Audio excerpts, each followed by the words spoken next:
Raja Emma, wanita asli asal Sulawesi Tenggara. Di tahun 2015, Emma memutuskan menerima lamaran seorang pria yang berasal dari desa yang sama dengannya. Pria itu bernama Sabir. Sabir kesehariannya berprofesi sebagai petani. Dari pernikahan keduanya, mereka pun dikaruniai 3 orang anak. Pernikahan Sabir dan Emma tampak biasa-biasa saja. Keseharian hidup mereka juga sama seperti warga kebanyakan yang tinggal di lingkungan domisili mereka. Tak tampak ada yang menonjol atau yang berlebihan. Semuanya biasa-biasa saja. Emma sehari-harinya banyak menghabiskan waktunya di rumah bersama ketiga anaknya. Sedangkan Sabir tentunya banyak menghabiskan waktu siangnya di ladang. Di usia Emma yang masih 29 tahun, Emma tentunya masih ingin bersosialisasi. Sebab itulah Emma pun aktif di akun Facebooknya. Jika ada waktu luang sambil mengurus anak-anaknya, Emma menyempatkan untuk mengotak-atik handphonenya. Daftar pertemanan Facebook miliknya banyak dari teman-teman sekolahnya yang dahulu. Sekitaran tahun 2021, Emma dibuat kaget saat ada teman sekolahnya menyapa dirinya di beranda Facebooknya. Temannya itu menyapa Emma dengan ramah, seorang teman pria yang sudah ia kenal sejak masih duduk di bangku SMP. Pria itu bernama Abdul Latif. Memang, Latif dan Emma sudah lama tak bertemu, apalagi sejak Emma menikah dan Latif pun merantau ke Sumatera.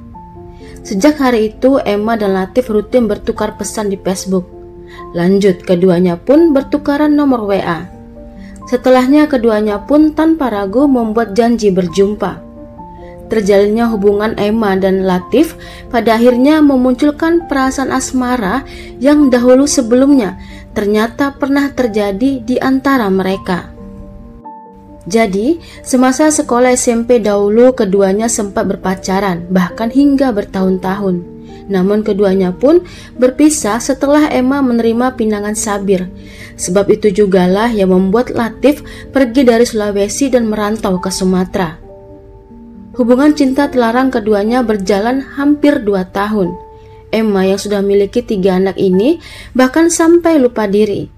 Saking cintanya pada Latif, Emma bahkan sampai nekat menyisihkan uang belanja dari suaminya untuk diberikan pada Latif.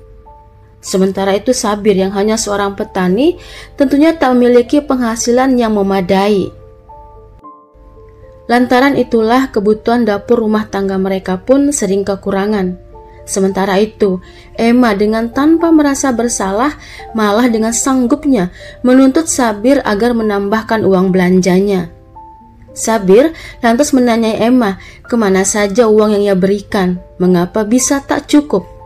Sabir juga menasihatin Emma agar lebih bijak menggunakan uang. Lantaran masalah uang bulanan yang tak pernah cukup, Emma dan Sabir pun mulai sering bertengkar.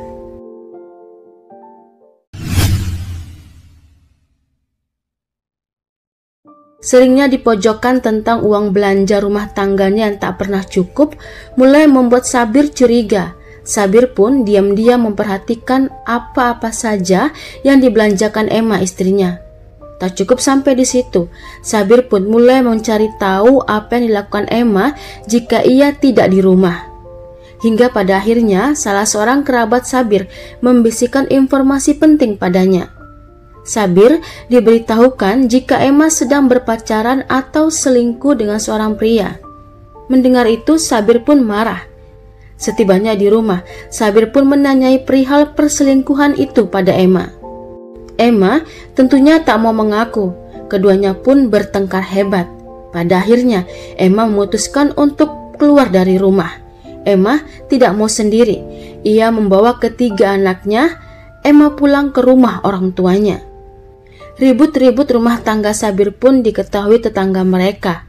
Bahkan tetangga juga tahu jika Emma pergi membawa ketiga anaknya dan meninggalkan Sabir sendirian di rumah. Lantaran dirinya dimarahi Sabir perihal perselingkuhannya, Emma ternyata sakit hati. Wanita tak tahu diri ini lantas menghubungi Latif. Ia pun menceritakan jika suaminya sudah tahu perselingkuhan mereka.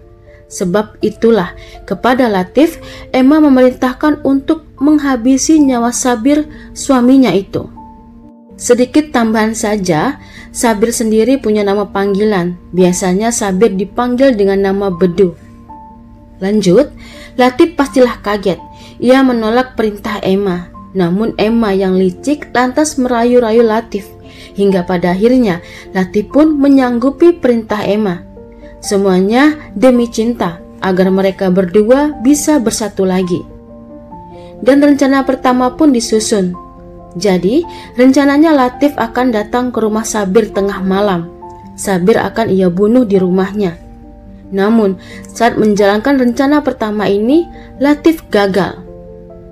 Lantas di tanggal 13 Juni 2023, tepatnya jam 4 sore, Latif nekat mendatangi Emma ke rumah orang tuanya. Saat itu, Emma pun berucap pada Latif, "Tidak beranikah kau bunuh Beduk?" "Bukan tak berani, tapi Beduk sudah bangun," jawab Latif pada Emma. Dan setelahnya, rencana yang kedua pun disusun.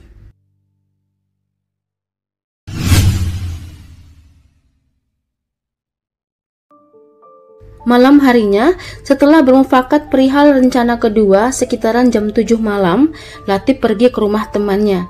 Di sana ia meminjam motor temannya. Ia nekat malam itu juga bakal menghabisi Latif sesuai perintah Emma. Latif saat itu memarkirkan sepeda motor di depan sebuah pabrik yang ada di kampung mereka. Pabrik itu juga tak jauh dari rumah Sabir. Latif lantas pergi ke sebuah gubuk kecil yang ada di kebun milik kakeknya. Ia ke sana untuk mengambil alat yang nantinya bakal ia gunakan untuk mengeksekusi Sabir. Di kebun kakeknya itu, Latif hanya menemukan kampak. Setelahnya, berlahan-lahan Latif pun berjalan ke rumah Sabir. Saat itu sudah jam 2 malam. Latif mengendap-endap berjalan mengelilingi rumah Sabir. Dari celah pintu samping, Latif mencoba mengintip Sabir. Kurang lebih 3 jam Latif menunggu di luar. Barulah sekitaran jam 5 pagi, saat azan subuh berkumandang, Sabir pun keluar pergi ke kamar mandi untuk berwudu. Setelah berwudu, di saat Sabir hendak masuk ke kamar, dari belakang Sabir pun diserang pakai kampak oleh Latif. Tak cukup itu saja, Latif lantas mengambil parang dan kemudian menyerang Sabir berulang-ulang. Sabir sempat melawan, namun pria malang itu pun meninggal dunia. Jasad Sabir lantas diseret ke kamarnya. Setelahnya Latif menelepon Emma untuk mengabarkan jika Sabir suaminya sudah meninggal. Namun Emma tak percaya langsung. Wanita itu lantas berniat untuk melihat sendiri jasad suaminya. Lantaran Emma mau datang, Latif lantas meminta Emma membawakan 2 buah karung. Karung itu nanti digunakan untuk membungkus jasad Sabir. Sekitaran jam setengah 7 pagi, Emma pun datang. Namun Emma dilarang masuk ke kamar oleh Latif, lantaran di kamar banyak darah. Latif khawatir jika Emma bakal muntah. Latif pun lantas membersihkan darah Sabir yang berceceran di lantai rumah. Sementara itu, Emma pun pulang ke rumahnya.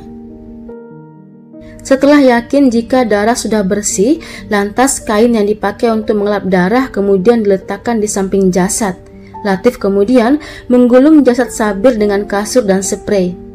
Dikarenakan hari yang sudah terang, Latif pun memutuskan untuk meninggalkan jasad Sabir di sana. Rencananya, nanti malam ia bakal balik untuk membawa jasad Sabir dan akan dibuangnya. Lantas, Latif pun bergegas pergi dari pintu belakang. Latif juga membuang kampak dan parang yang sudah ia bungkus dengan sarung milik Sabir yang dia ambil dari lemari ke parit belakang pabrik.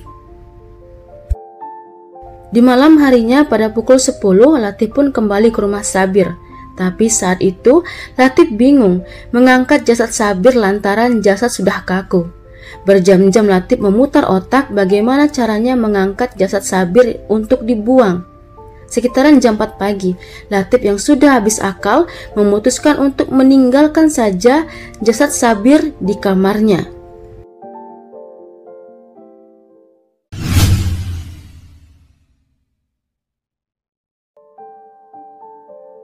Setelah beberapa hari, tepatnya pada tanggal 22 Juni 2023, sekitaran jam 5 sore, salah seorang tetangga Sabir melihat lampu token rumah Sabir berbunyi. Tetangga Sabir itu lantas baru teringat jika Sabir sudah lama tak nampak. Ia pun berulang kali memanggil orang rumah, namun tak ada sautan. Tetangga Sabir itu lantas mencoba mengintip dari kain gorden. Saat itu juga, ia mencium bau busuk. Tetangga Sabir itu pun lantas keliling rumah Sabir. Dari pintu belakang yang tak terkunci, ia lantas masuk. Ia pun kemudian masuk ke kamar. Di sana, ia mencium tajam bau busuk. Karena itulah, ia lantas berlari memanggil warga lainnya. Barulah ia pun kembali dengan warga lainnya. Lantas, warga pun masuk ke kamar Sabir. Di kamar itu, warga menemukan ada gulungan kasur. Saat diraba, terpeganglah ada jari kaki manusia yang sudah dingin dan kaku. Penemuan itu pun kemudian dilaporkan ke Polres Bombana. Penyidikan pun dilakukan.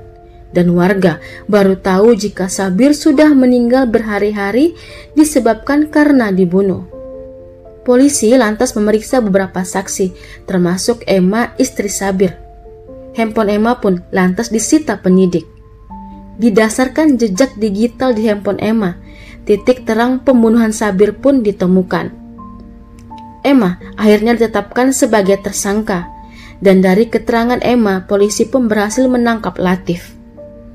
Kini, Latif dan Emma harus menanggung semua perbuatan busuk mereka. Dan atas perbuatannya, keduanya pun disangkakan pasal pembunuhan berencana 340 KUHP. Dengan ancaman penjara 20 tahun atau seumur hidup atau bahkan hukuman mati.